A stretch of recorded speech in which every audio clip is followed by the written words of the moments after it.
Hey everybody, it is the preseason version of the Pick Six podcast. We have guests here today. I'm in my basement. I don't know where these guys are at. Gretna, Dirk Chatelain, is somewhere in his house, and Shatel is in his college football shrine, which I very much appreciate. Evan is apparently at home today and not in the stadium. So the point of today's episode is just kind of to talk about the big picture of Nebraska's football season. Brought Dirk and Tom on just to kind of talk about the thoughts they got rattling around in their brains. Evan will kind of offer what where he's at, and I'll try to put a cherry on top of it, or some sort of fruit. I don't know. But we'll kind of talk a little bit about just the broad contours of the season. How important is this season? How ugly could it get? How good could it get? What's going to happen at quarterback? All those sort of broad topics. Toward the end, we will talk a little bit of Husker hoops, maybe, and then maybe a little Husker baseball. We're recording this on a Thursday morning. Scott Frost is a mid-afternoon press conference today, so we won't be on here for 2 hours. And, of course, Evan and I will do picks. We are now even Steven, going into whatever week we're in now. So this will be the first week of Big Ten picks, and I've got to find a way to get back ahead of Evan, because once he gets the lead, he never relinquishes it. So he's like Dean Smith. He's like Dean Smith.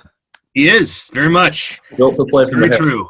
Yep. Yeah, Evan. I caught Evan 2 years ago in the bowl games. I did catch him, and then last year I technically caught him again. But we did a coin flip for the national title, and he won by one because he won the coin flip and he took LSU. So that's kind of how that went. But we'll see how it turns out this year. Our sponsor remains, as always, Team Schwalbach. The Schwalbach Agency is a family-owned all-state insurance agency with 4 licensed insurance pros, saving thousands of Nebraska Husker fans money. They sell homeowner, auto, life, and flood insurance across Nebraska, and they also insure all the big boy toys. Motorcycles, boats, RVs, off-road vehicles. My understanding is that RVs are very popular this year because it's the one thing you can do during the coronavirus pandemic is travel around by yourself in a giant car. If you've had your roof replaced in the last 5 years, give Daryl Schwalbach, Kyle Schwalbach, Nancy Mostek, or Kyle Murdoch a call at 402-590-5200. They're going to help you save a bundle. Free, no-obligation insurance reviews and quotes. They're going to make sure all their Nebraska fans are properly protected. Again, you can contact them at 402-590-5200 or www.nebraskaallstate.com. That's www.nebraskaallstate.com. Thank you to Team Schwalbach and the Schwalbach Agency. So here we are, October 22nd. Nebraska opens its season at Ohio State, one of the best teams in the country, on Saturday. I will start with a quick quiz question.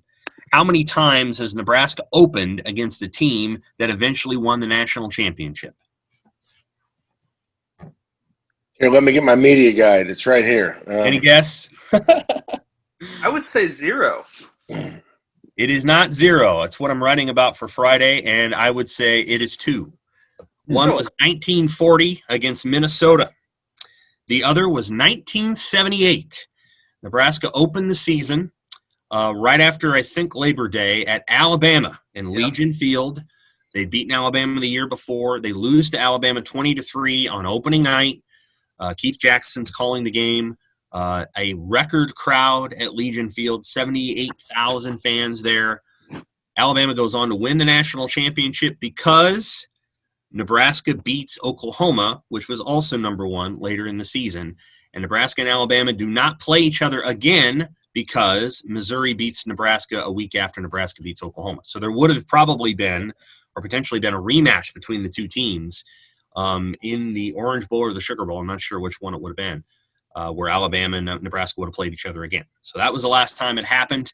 Nebraska has not had a lot of hard openers in its history, but that one is certainly the toughest. Ohio State might be the second toughest, and that'll be where the launching point is here.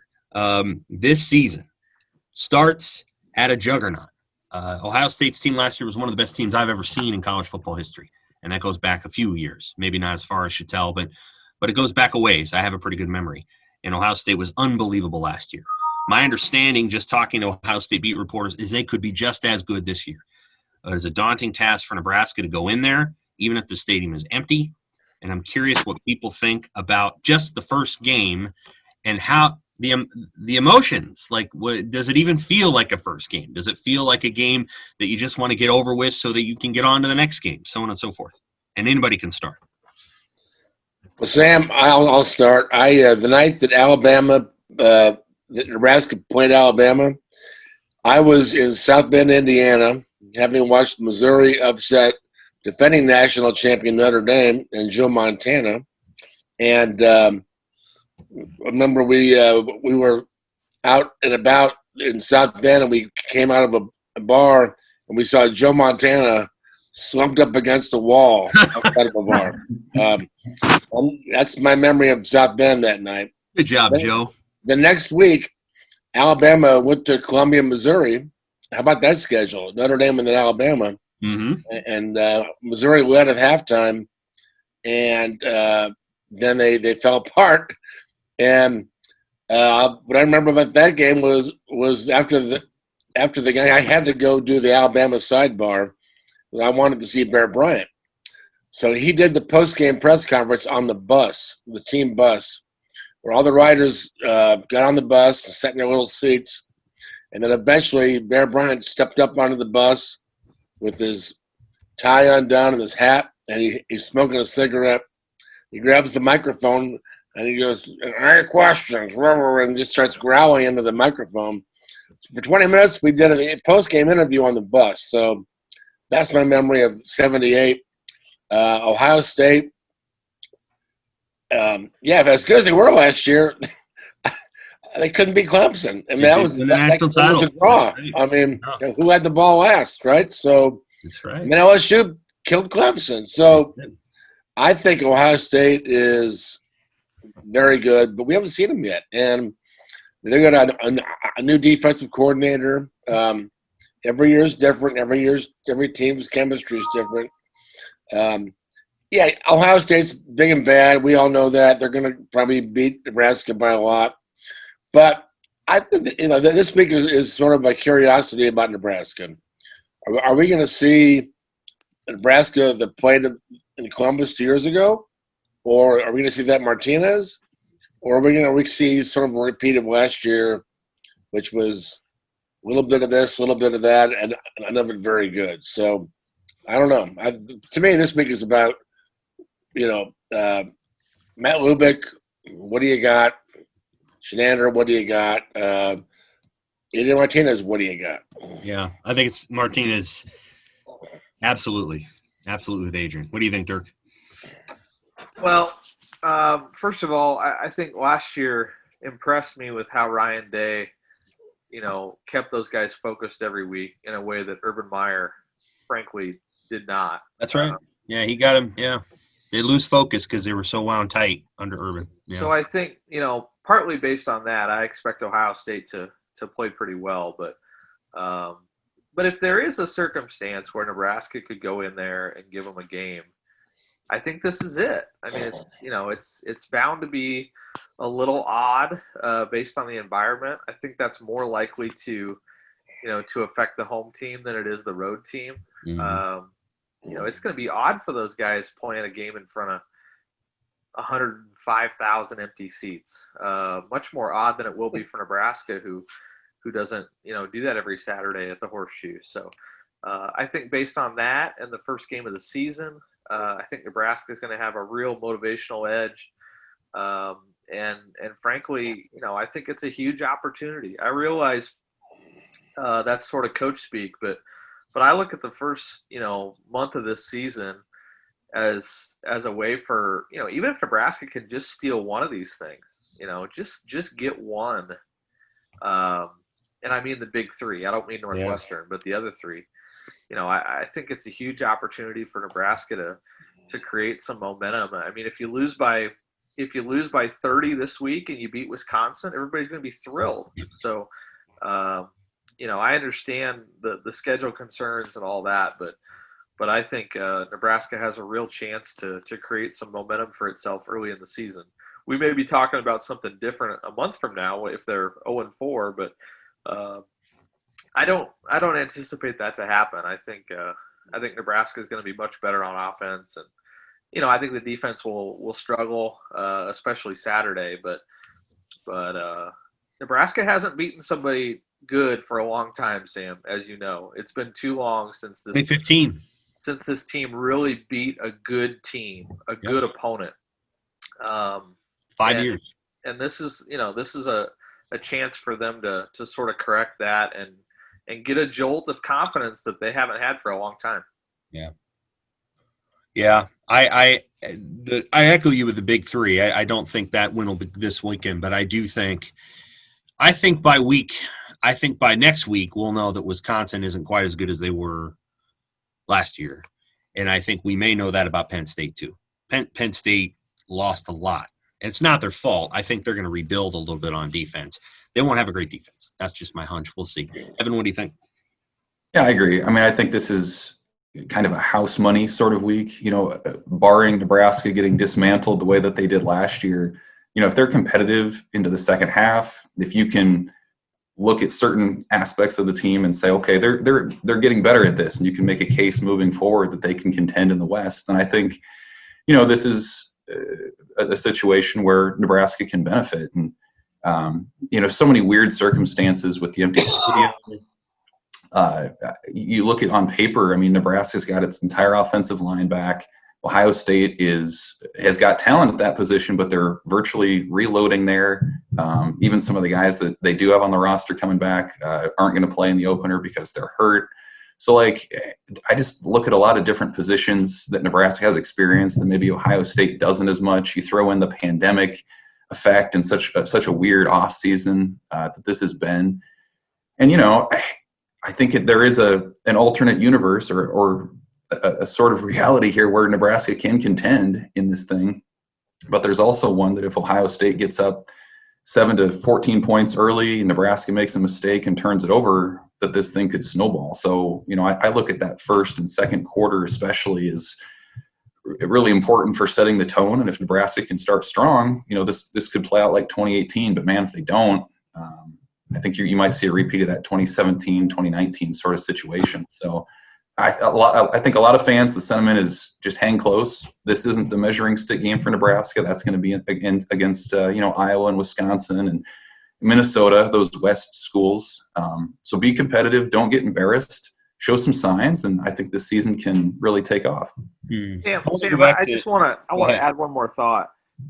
You made a connection to 1978, and Nebraska got drilled that night at Alabama. And they came back and they won the next 9 games. And I think, worst case scenario, Nebraska loses by 50 points on Saturday, and you leave Columbus, Ohio, and you say, okay, that was the toughest game of the year. It's going to get easier from here. We recognize what our weaknesses are. I think this is as Evan said, I think it's a mostly house money situation. And obviously there's a scenario where Nebraska gets humiliated and loses confidence and it spirals. But I just think that this is a good time to play this game. And I think even if things go poorly, Scott Frost will be able to walk out of there and say, that was as tough as it's going to get. We know what we have to do the rest of the way, and I think there's value in that. So that's not predicting that Nebraska is going to, win the game or beat Wisconsin, but I think this is mostly good timing for Nebraska, and even if they have a couple good quarters, I think they walk out of there with some confidence. Yeah, the urgency would be very different, I think, if they were opening with Wisconsin. I think you would have seen a more tightly wound coach and maybe a more tightly wound team this week. We're doing it over Zoom, so how do you really know? But they seemed pretty loose. They don't seem overly tight. I think next week will be different. I think there's going to be a sense of urgency to break that streak and to know that there might be an opportunity to do that in a weird moment. I want to go back to what Tom was talking about with Adrian, because I think it is I think the subplot of this season, so if you talk about Nebraska's overall season, so on and so forth, and you look at certain subplots. One of the subplots of this season is the quarterback situation. I want to read some stats to you. Here are the stats. 58.6% completion rate, 2,143 yards, 14 touchdowns, and 10 interceptions. That's the first set of stats. The second set of stats, 59.4% completion rate, 1,956 yards, 10 touchdowns, and 9 interceptions.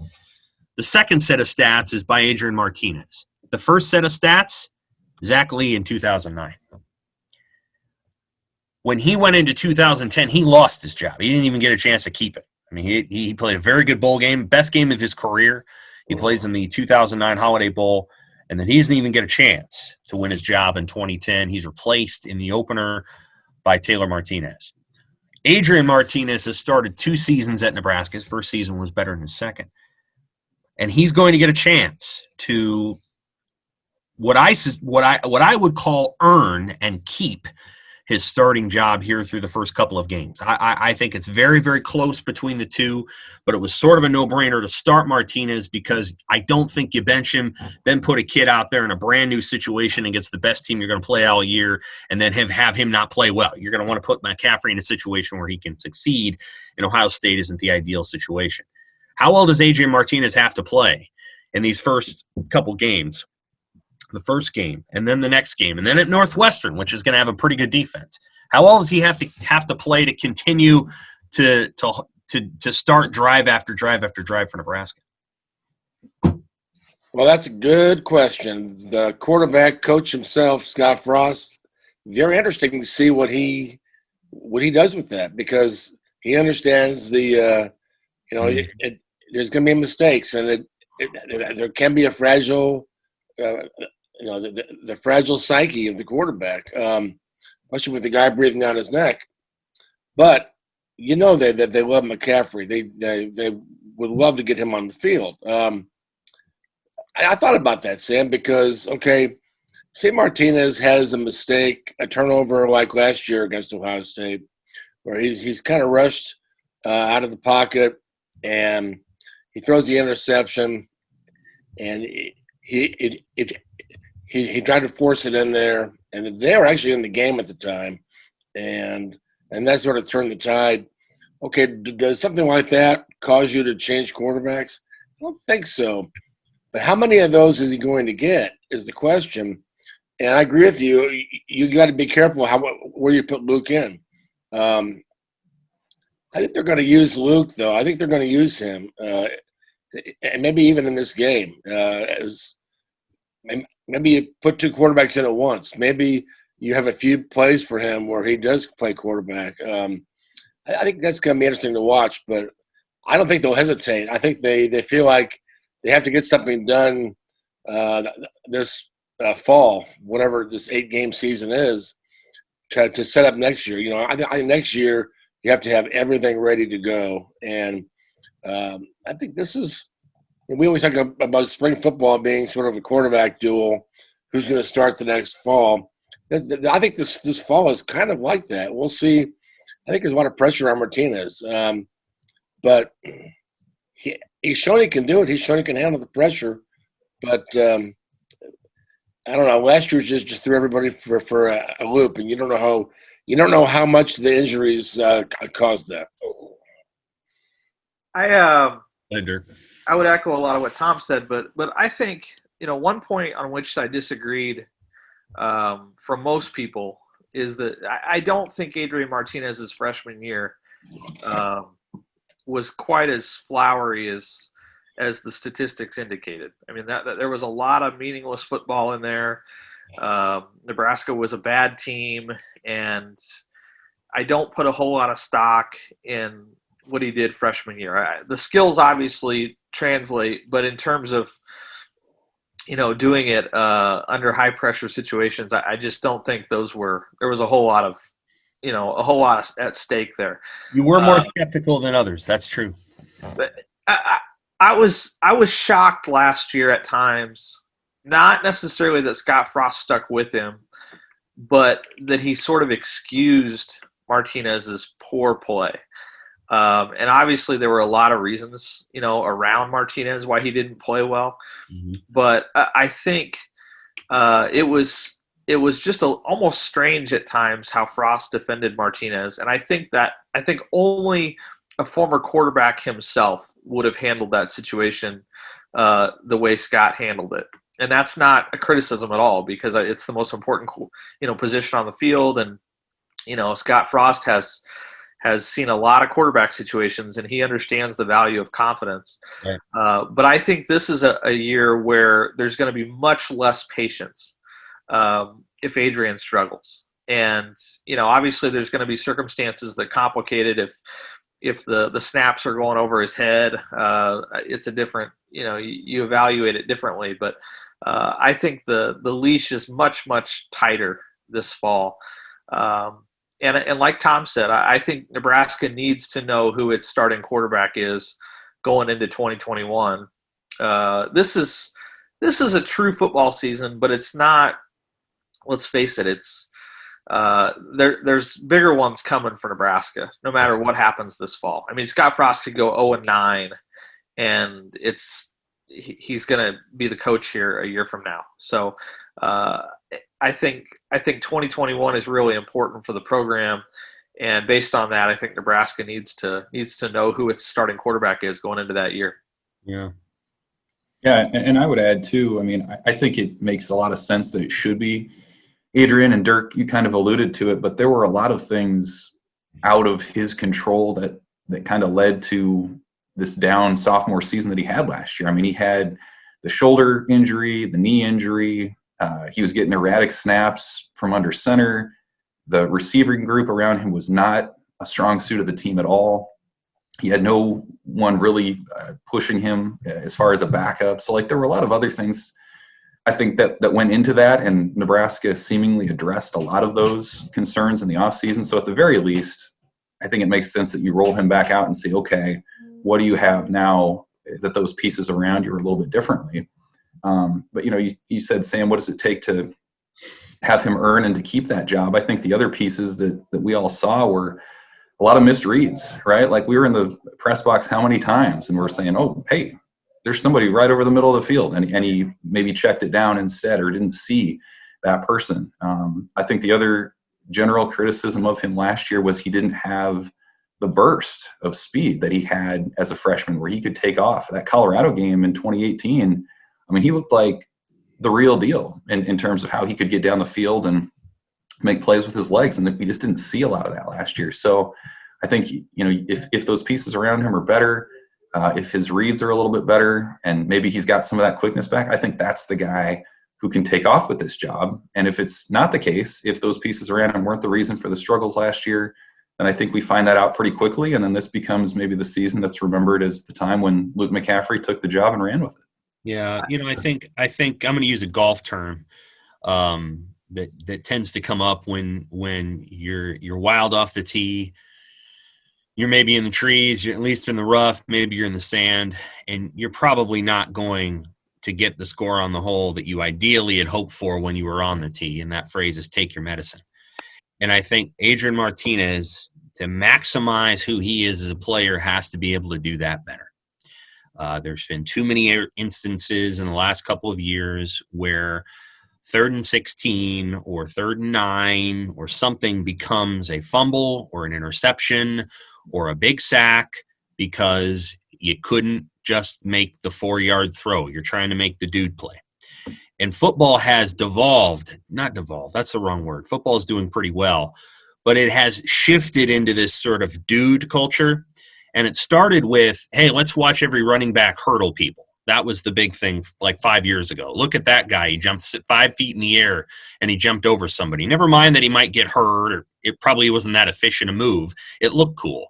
Or, hey, look at this guy rolling out of the pocket and throwing the ball, halfway across his body to a guy that's streaking the back of the end zone that nobody covered. Look at that dude. I mean, what a play.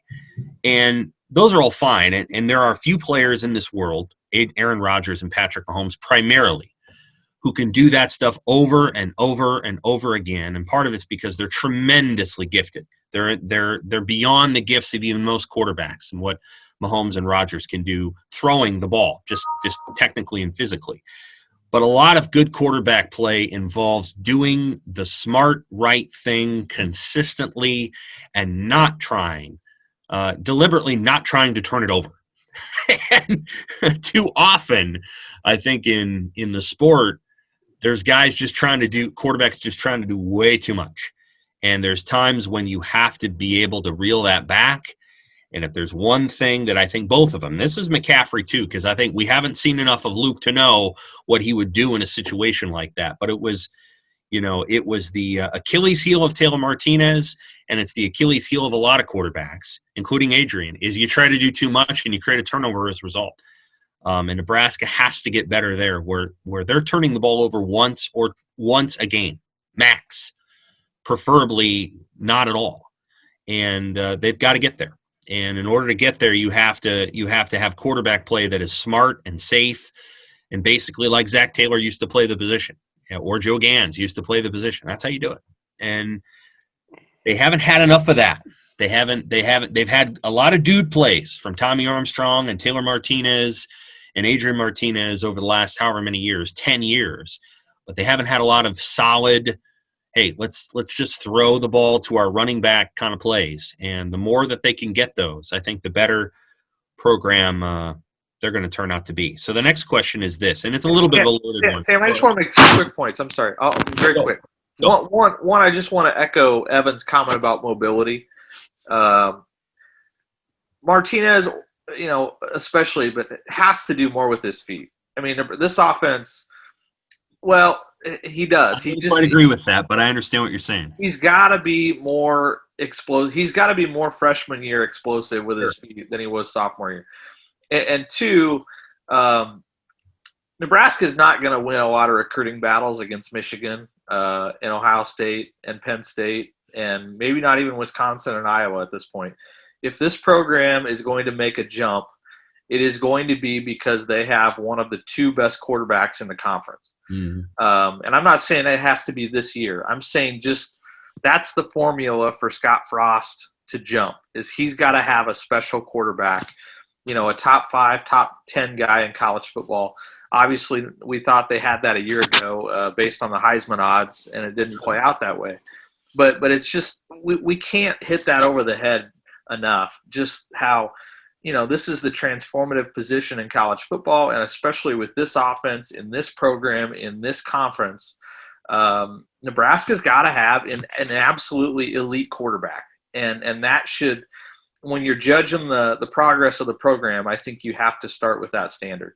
The ceiling, in terms of physical ceiling, I think belongs to Martinez.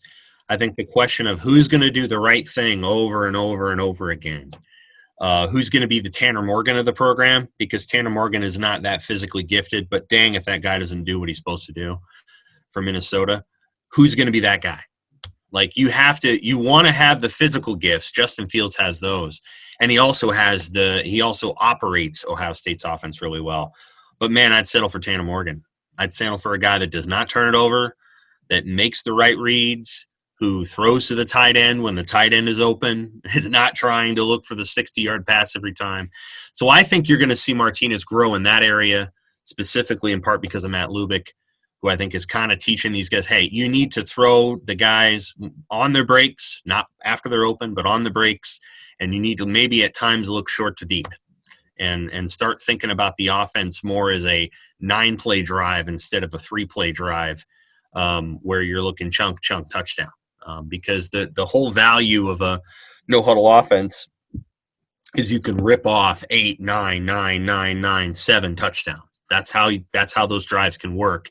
And I think to some degree Frost's, sweet tooth for wanting 30, 40, 50, 60-yard plays, those are harder to come by in the Big Ten than they were in the AAC.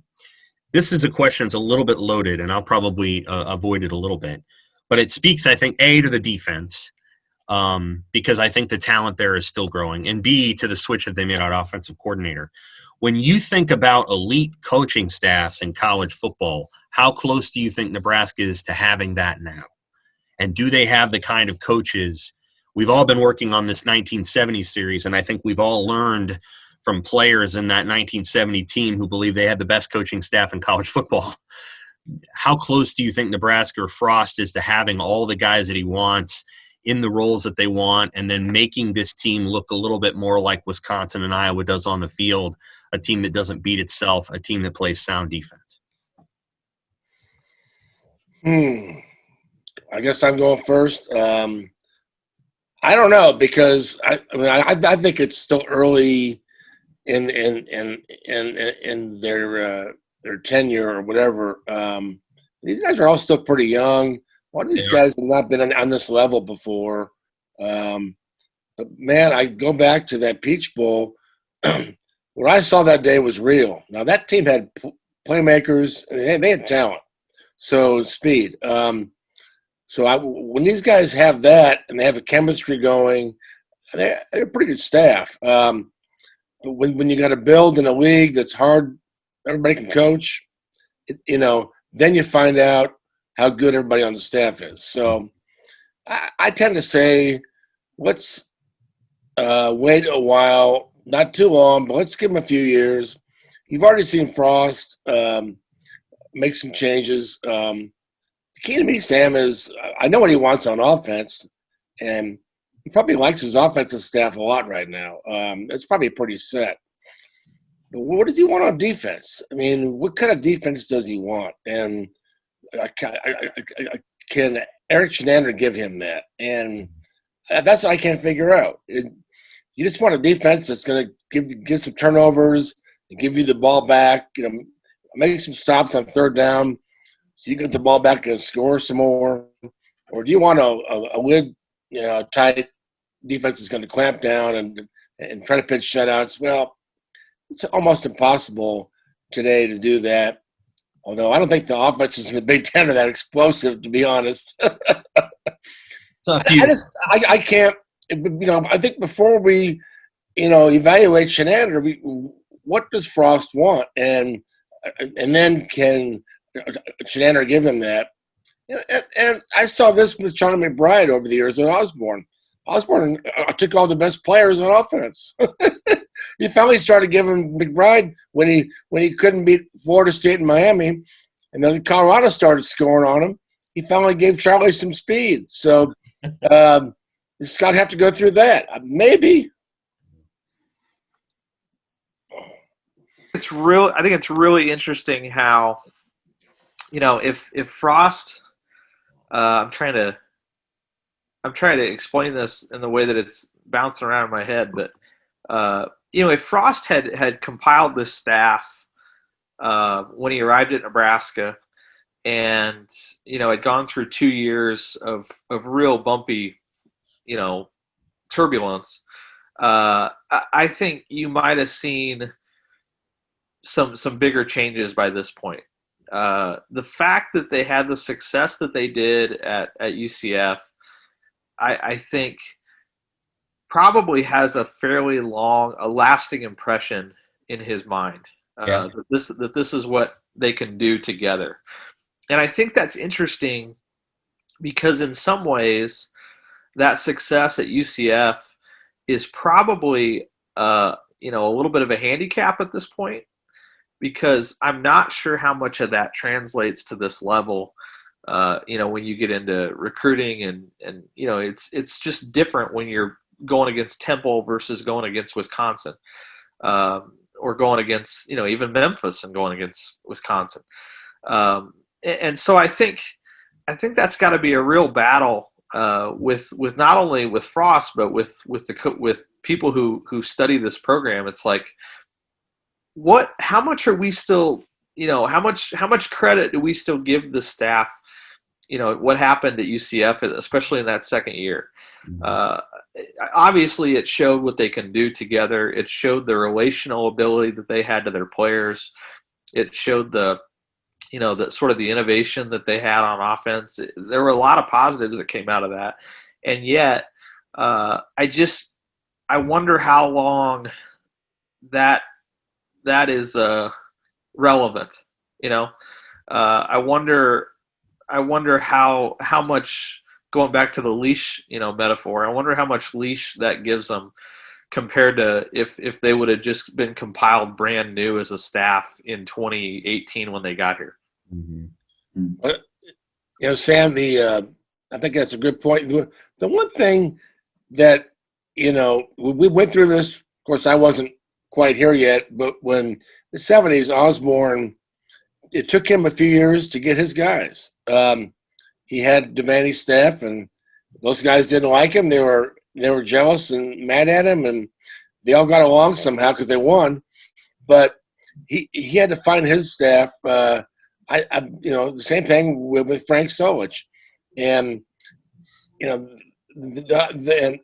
and even with Will Pelini, he never had he could have had some older guys on his staff who knew what it was like to be a head coach, who could have helped him.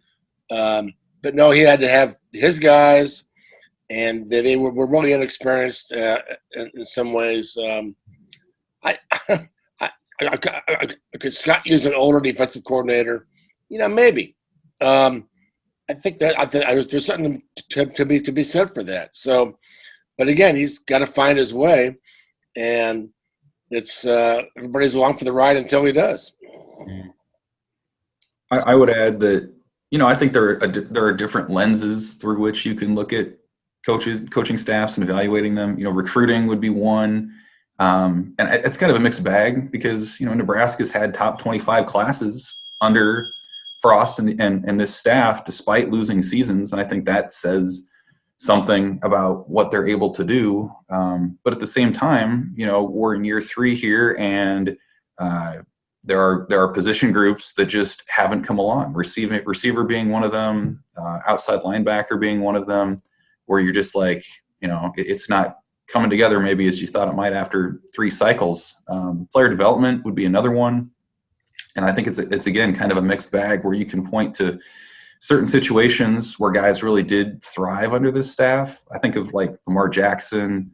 I think of running backs like Devina Zigbo and Dedrick Mills, how they really came along as the season went on and got better.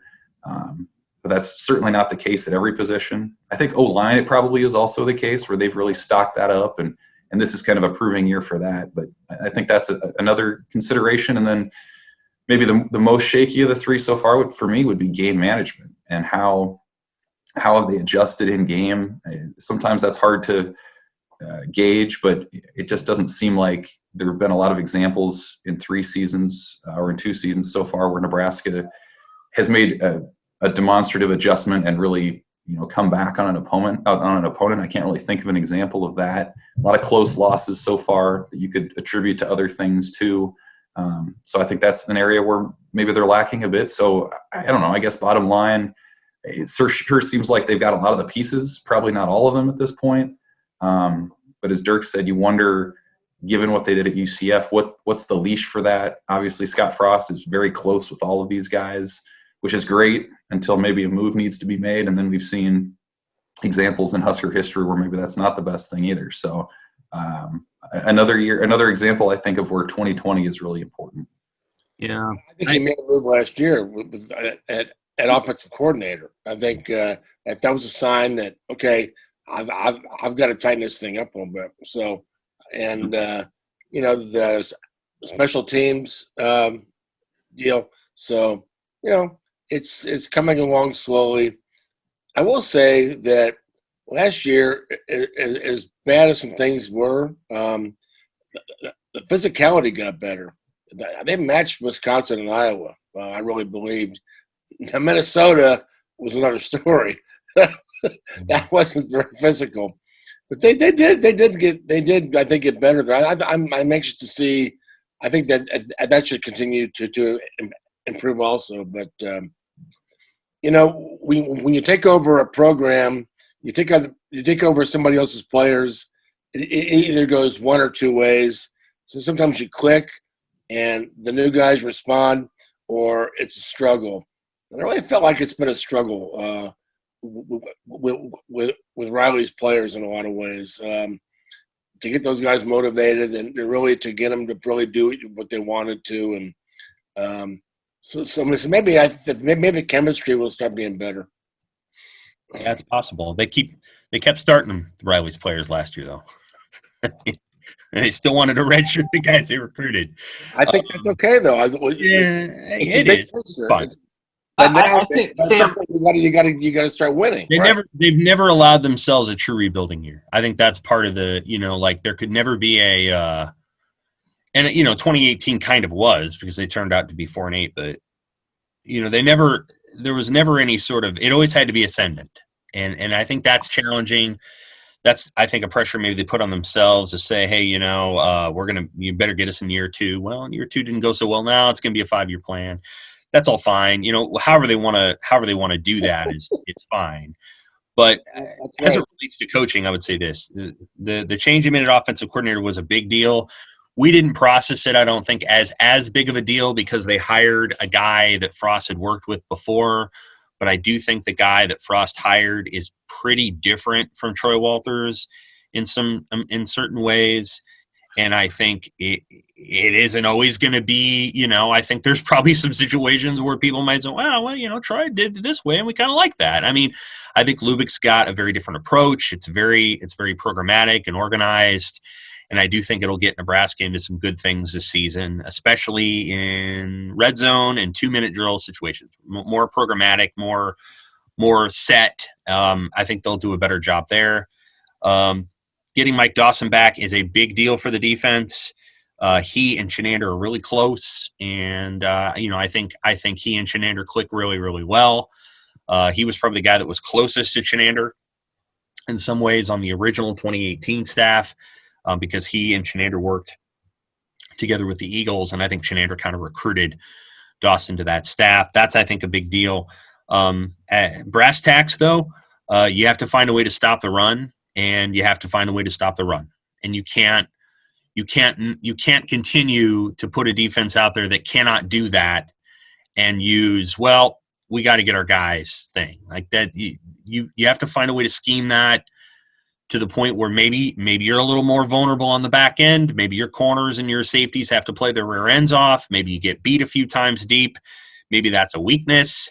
But I think they have to find a way to stop the run because it's too demoralizing over the course of a season to know you're going to go into a really big game and you're going to give up 300 yards to Minnesota, 300 yards to Wisconsin, more yards to Purdue than any team gave up last year, 200 to Iowa. It's too – I think it's demoralizing on some level. Like your defense is just like we can't stop the most basic thing.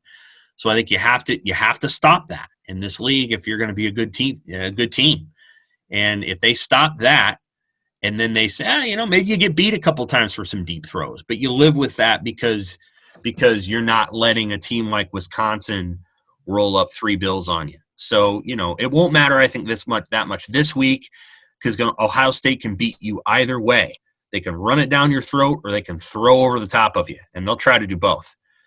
But I think Wisconsin, with a redshirt freshman quarterback who will have his second career start because I don't think Jack Cohn's going to be back, well, you make that guy throw over you. You don't give Wisconsin the opportunity to run for 3 bills. You make that kid beat you. And so the big progress area I'm looking for from Nebraska is, do they get better in the run defense, and does the defensive line coach and the inside linebackers coach and the outside linebackers coach and the defensive coordinator, do they understand, can they get that done? I'm not saying they got to be the best in the league or even top 3, but not 13th. Yeah, I think that a couple things that were, excuses that have expired, and that's, I'm not saying Scott Frost always made the excuses, but I think those excuses existed. One was that there was still an element of are our guys, are the players on this team, are they in or out? Are they committed or not? Are they ours or not? Are they true believers or not? I think that whole narrative has expired in year 3. Certainly at the end of a pandemic. If I don't anticipate, nor should we hear any talk whatsoever about questions of commitment in the locker room. Secondly, I think chemistry, the chemistry thing absolutely should be better. The leadership structure on this team should be in place. That excuse or storyline should be exhausted by this point too, and not just like from the outside, but I think internally too. Just questions of who's Scott Frost player and who are the players that predated Scott Frost. All that stuff should be gone by now. If not because of year 3, certainly because of the circumstances of year 3. Commitment and chemistry should not be issues that we hear about this fall. Yeah, I agree. Totally agree. Mm-hmm. If we hear about them, I guess that's not good. Like, really?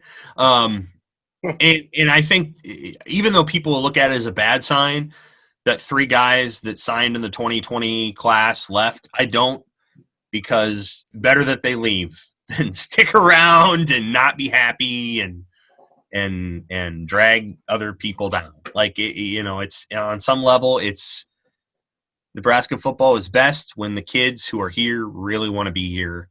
And it used to be different in the 90s. They wanted to be here because they were going to win national championships. Now it's a little bit different, but you still have to find kids at Nebraska who want to be at Nebraska, not because it's just too hard. I think it's too hard to be in the fishbowl here and get all the attention you get and not love being here. All right, next question. What are you most confident about this season? What are you least confident about? And what do you think is a reasonable expectation for a record? Shoo. I think I have to go. Sorry. We'll make it quick. No, I'm just kidding. I don't. I'm most confident in their. I think the offense is going to look like more like the offense that they have in mind, and I think they're going to find other playmakers. That was part of Martinez's problem. I think he helped play into the injuries, the lack of playmakers. But I also think what you said is true. I think he tried to be Superman, and maybe he didn't trust the guys enough. Maybe they weren't playmakers because he wouldn't give them the ball. So I think we'll see more of the offense that it's supposed to be. And what that means, I don't know. The defense, or the thing I'm not sure about still is special teams. I'll say special teams because I just haven't seen anything resembling that yet. So, Very fair. On the record, I won't give a record because it's not a 12-game schedule. I'll get myself out there. No, here's my prediction: they're going to beat Wisconsin or Iowa. They're going to get one of those wins. Maybe it'll be Penn State. I mean, we're giving Penn State the win, and they lost their running back. They have to come out to a not sold out Memorial Stadium. I mean, it's. Maybe that's the one I think they're going to win one. They're going to get a signature win, and they're going to feel good about that. And it's will change the program. It doesn't change everything. It changes how they look at themselves. I think they'll get that shot of confidence or maybe self-esteem that they need this year to go forward into next year. So I'll go with that. Dirk? Well, let me veer outside of the box a little bit. I think I'm most confident in the fact that the circumstances and conditions around the program and around this season will create a little bit more perspective and humility and maybe sense of unity than would typically exist in a Husker football season. So what does that mean? I think if they have a game like Colorado, for instance, last year, I don't think it's going to cause a freak out. I don't think, a rough start is going to, generate the panic that it ordinarily would. Mm-hmm. I just think, partly because there's not 95,000 people in the seats, partly because, we're in the midst of a presidential election, partly because, lots of different things. But I just think there's going to be a little bit different perspective on Husker football. Now, if they start 5-0, obviously that's going to be different. People are going to be going crazy. But I don't anticipate that to happen. I think, people will not be all in emotionally on this season, especially if they struggle in the way that they would ordinarily. So I'm confident that the conditions around the program will change that part of it a little bit. I'm not confident they're going to play 9 games, just to veer outside the box. I think there's so many factors involved. I would be, if you set the over-under at 7.5 games right now, would you go over or under? If it's up to Nebraska alone, over. Right, but it won't be. Right. Well, 7.5. If you're including that 9th game, Yes. It's hard to say. I don't think the Big Ten intends for there to be a lot of interruptions. I can tell you that, but there will be some teams that I think fall into a tough spot, and because of the 21-day, whatever you want to call it, Nebraska's game gets canceled. I don't anticipate Nebraska being the problem, but I do think that there will be a couple of teams in the league that get an outbreak, and because of holdouts with the 21-day rule, will cancel a Nebraska game, like Illinois. That'd be an example. And then you asked for a prediction, and I would say anything over 500 is going to be acceptable. I think 5-4 is a real nice, soft landing spot that is sort of the maybe the 8-4 of a typical season. I think 5-4 is kind of where I land when looking at the schedule, and obviously that requires Nebraska to win a game or two that they're not supposed to win. And I agree with Tom. I think that's going to happen. Evan, quickly. Yeah, I would say I am most confident.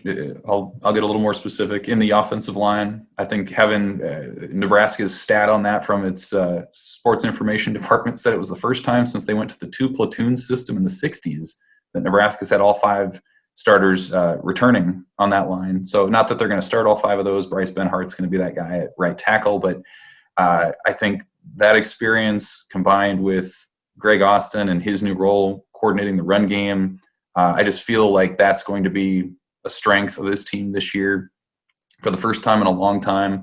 And maybe, I think that things will be a little more straightforward with the offense in that regard, maybe than they have been in a while. I would say I'm least confident in just some of the circumstances of what 2020 is. So, like, what's the value of a home game in 2020 in an empty stadium? Like, how do you factor that in when you're trying to kind of weigh out games? What's the value of experience at certain positions on a team when you didn't have spring practices and you had, 20-hour-a-week limitations on your fall camp? What's the value of the teams like Nebraska and Ohio State that fought for football as opposed to some of the other teams in the league that really just planned on playing in January or whenever they were told? Like, how does that factor in? So I'm least confident in some of the unusual circumstances there. Prediction for the season, I would say Nebraska continues its pattern of maybe finding a game to win that it shouldn't, whether that's Wisconsin or Iowa or Minnesota. I think it'll beat one of those teams this year, and then probably drop a game that it shouldn't. Maybe that's Northwestern or Purdue, Illinois. I think they'll find a way to lose one of those, and ultimately, I agree with Dirk. Probably 5-4, 4-5, somewhere in that range this year.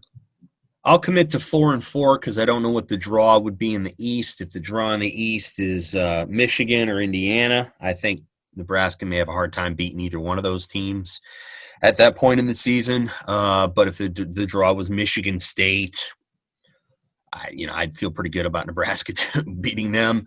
So 4-4, I think in the initial run with an option for the 9th game, I'm most confident that Nebraska's offense will be improved. How much probably depends on quarterback play and if that gets significantly better. But I think they'll run it more efficiently, and they'll have a more efficient short passing game.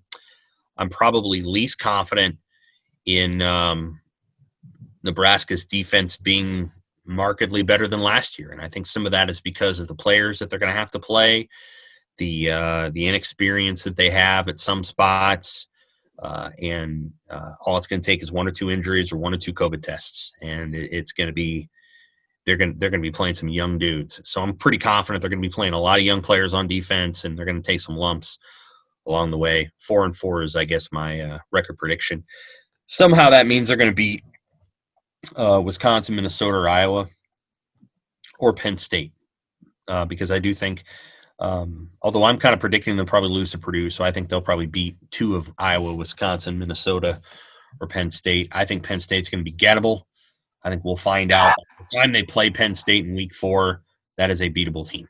And maybe I'm wrong about that, but I guess we'll find out. So that ends this portion of the Pick Six podcast. Dirk, Tom, your release. Thank you. You guys can come back any week you want.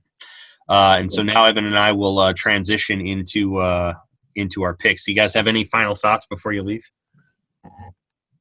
Safe travels to Columbus. It's going to be a weird year, and we sure appreciate you guys doing everything you do.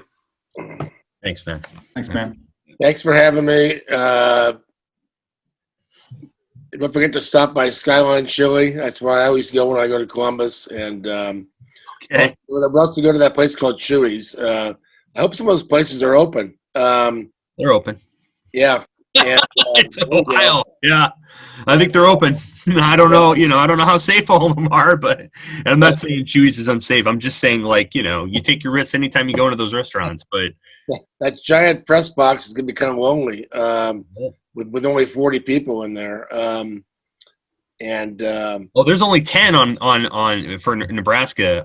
You'll be able to space out a little bit. It's spread out. So, won't have Bidek up there taking up 3 spots, so I'll be able to take up 9 spots up there. Okay. I'm sure he's going to. We love you, Bidek. He's not going to be at that game, but he'll be at the other ones. See ya. All right. See you, Tom. How you doing, Evan?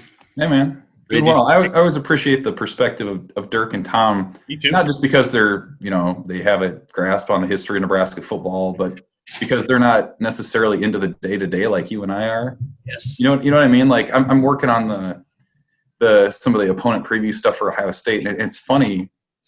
I think it's different from what a fan would experience, but it's the more you get into it, the more you can talk yourself into yeah, things could break this way, and on paper things look like this, and maybe Nebraska could do it. And so I always appreciate kind of that 30,000-foot view that they have when you're not immersed in all the details. So that's good to have them on. Yeah, I'm a micro guy. I'm so interested in certain aspects of this game. Certainly the final score matters. If they beat Ohio State, it's the biggest win in many, many, many years.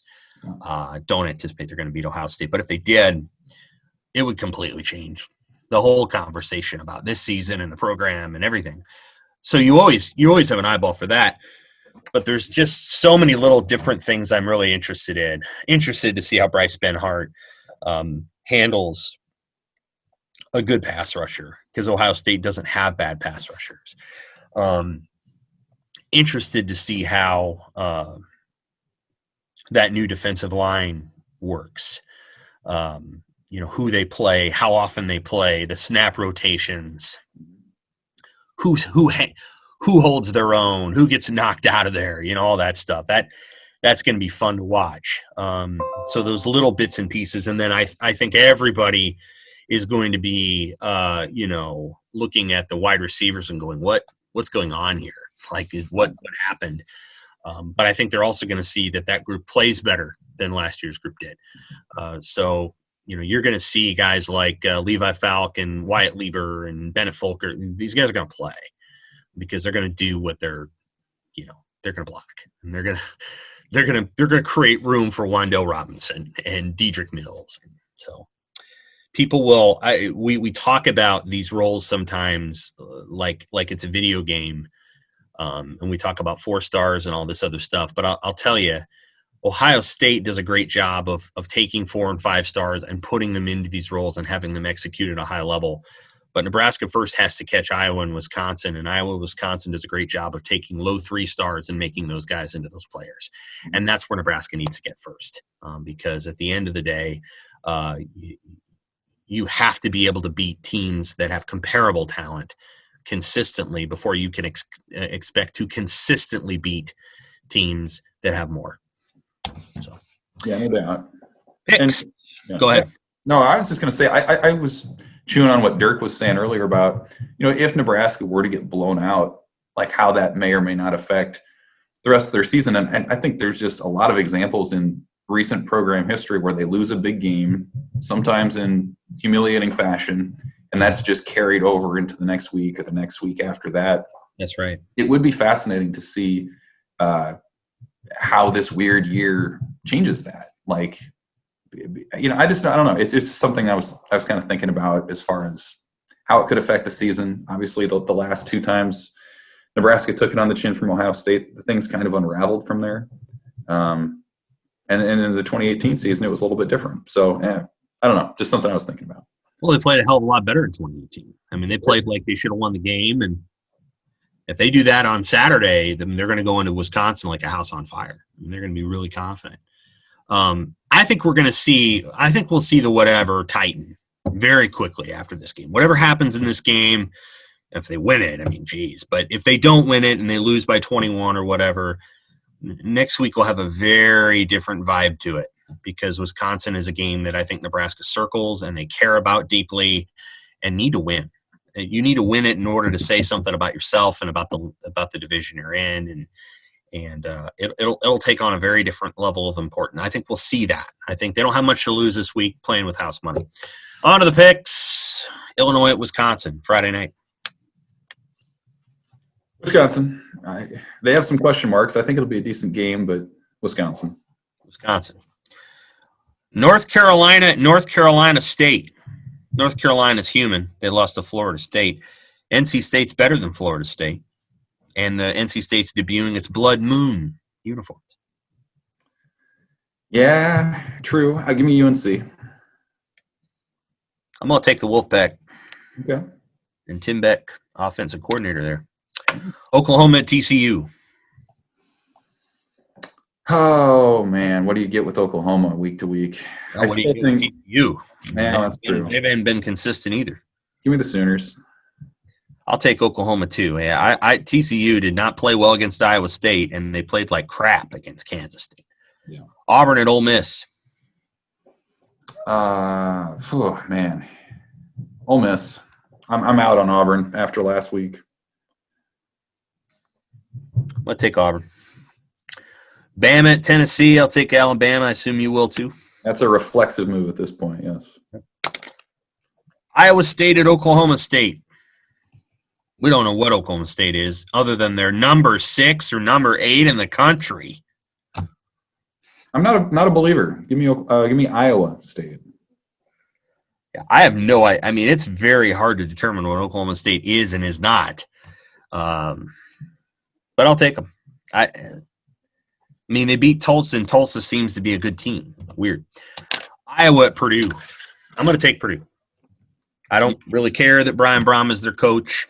I'll take the quarterbacks and the receivers, and I'll take Purdue. Yeah, I think I will too. I mean, Iowa's got some playmakers, but new quarterback. They have great playmakers at Iowa, but who knows? Quarterback. They've had a horrible offseason. Didn't want to play. Yeah, give me Purdue. They've had I mean, what's happened at Iowa? It's not good. I gotta think this is the last year for Ferentz because it's not good. And it changes their plan too. Brian Ferentz is no longer kind of that guy in waiting either. Everything changed. Yeah, it's we'll see. Maybe they come out and they finish 7-2, and we're just blown away by the ability of those guys to get that team back together. But that just feels like a situation that could go south pretty quick in Iowa City if they start losing. Because I think there's a feeling now that the guy that really shaped Iowa football is gone. Now, I'm not saying he shaped it for the better in Chris Doyle. People can have their own opinions about how he handled himself and the way that he handled the team. But I think there was a general consensus that the real number 2 coach at that program wasn't any of the coordinators or the assistants. It was Doyle. Yeah. And he's gone. And, the head coach is getting sued, and maybe his son. I can't remember if Brian Ferentz is being sued too. It's, not by prominent players who were just there 5 years ago. Not a good situation at Iowa. Not good. Penn State at Indiana. Penn State. Okay. I'm going to take them too, but they're going to have to score some points. Penn State's defense at the end of last year was not good, and they don't have a lot of their best players back. So, South Carolina at LSU. No Miles Brennan for LSU. Yeah. South Carolina had a nice win here. I'm still going LSU. LSU for Evan, I'm taking South Carolina. Michigan at Minnesota, I'm taking Minnesota. Give me Michigan. Cincinnati at SMU. 2 overrated teams. 8 and 17, I think. Something like that. Yeah, 2 kind of overachieving ones too. Cincinnati. We're going to have a lot of differences this week. I'm going to take SMU. Cincinnati hasn't played in like 2 or 3 weeks. And the last one is Nebraska, Ohio State. I will take Ohio State. Do you have a score that you want to give? Yeah, I'm taking Ohio State too. I put it in the 2-minute drill, I think. I'm going to go 41-20 Buckeyes. I like that. I'm going to go 45-21 Buckeyes. Okay. Not a knock on Nebraska by any means. I don't think Ohio State's going to – I think their offense is going to keep their foot on the gas. I think Nebraska's going to put up 21, maybe 28 points, rack up between 400 and 450 yards, and people will walk away going, yes, Nebraska lost to the best team in the country or one of the best teams in the country, but Nebraska doesn't look half bad. And I think how they get to that final score is important too. If this is a tight game into the third, and then maybe Nebraska turns it over and Ohio State pulls away, that's a lot different than 45-0 and Nebraska gets yeah. You know what I'm saying? So I do. I don't know how it's going to get there, but how it gets there I think matters in how we perceive those things. Oh sure, it wouldn't surprise me if 28-14 at half, something like that. Wouldn't surprise me if Nebraska's within striking distance at the break. If they take a lead into halftime, holy crap. I mean, they got a shot, because in these situations with no juice on the field, if Nebraska gets up early and maintains that lead, Ohio State's going to feel a lot of pressure that Nebraska's not going to feel. I mean, Ohio State cannot afford to lose one time. There's just not going to be enough time to make it up. And they can't afford to lose in Nebraska, no less. So there's not going to be a lot of wiggle room for the Buckeyes. So if you can get on them early and you can get ahead, you can put them on the ropes. So maybe it'll happen. All right, we're going to go talk to Scott Frost now. So for Evan Bland, Dirk Chatelain, Tom Shatel, I'm Sam McKewon. Enjoy Saturday's game, folks. Enjoy it. It's been a long time since there's been a game. Find the time to enjoy it, regardless of the result, and try to stay safe too. That's the Pick Six podcast for this week. We'll be back next week to recap Ohio State, do some more picks, and preview the big game against Wisconsin, a bigger game than this one. Thanks, Husker fans.